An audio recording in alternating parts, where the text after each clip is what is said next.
Okay, so I'm not like a professional man, right? I'm more of an amateur, an experienced amateur. Okay, and I'm getting better, but it's not like I have like the formal training, uh, like maybe some of the guys that we've seen lately. That they're teaching people how to be alpha males and all that shit. But as I go on and as I look, I look at my past, whether it's recent or much further in the past, and I find things I wish I'd done differently, and I find ways that I wish that I'd acted. And the other day, I was in a discussion, which was, pretty much as an argument.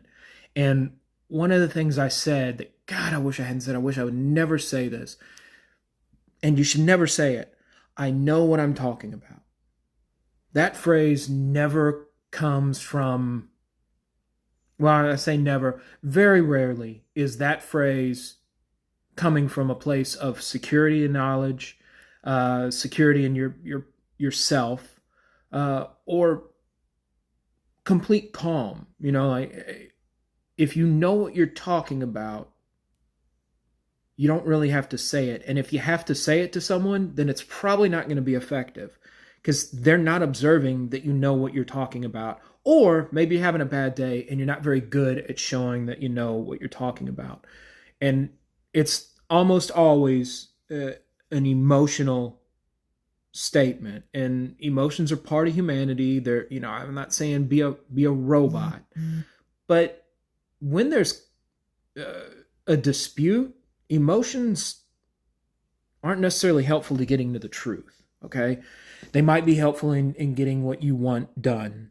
Uh, I'm not sure it's the best way to do it, but I do know that if you're in a debate, just very calmly, you state what you believe to be true. Stay open to what you believe to be true. That's the other thing that this I know what I'm talking about will do. It'll close your mind. And you've castled everything up. You're on the defense. And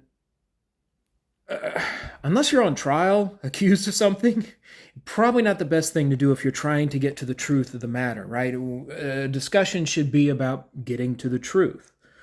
Uh, if you close up, then you're not likely to see the weaknesses in your own beliefs. And you're not likely to see the weaknesses in how you're presenting it, even if you're correct. That's going to make it harder to communicate. Just look, don't get defensive and don't start beating your chest in these arguments. It's always a mistake.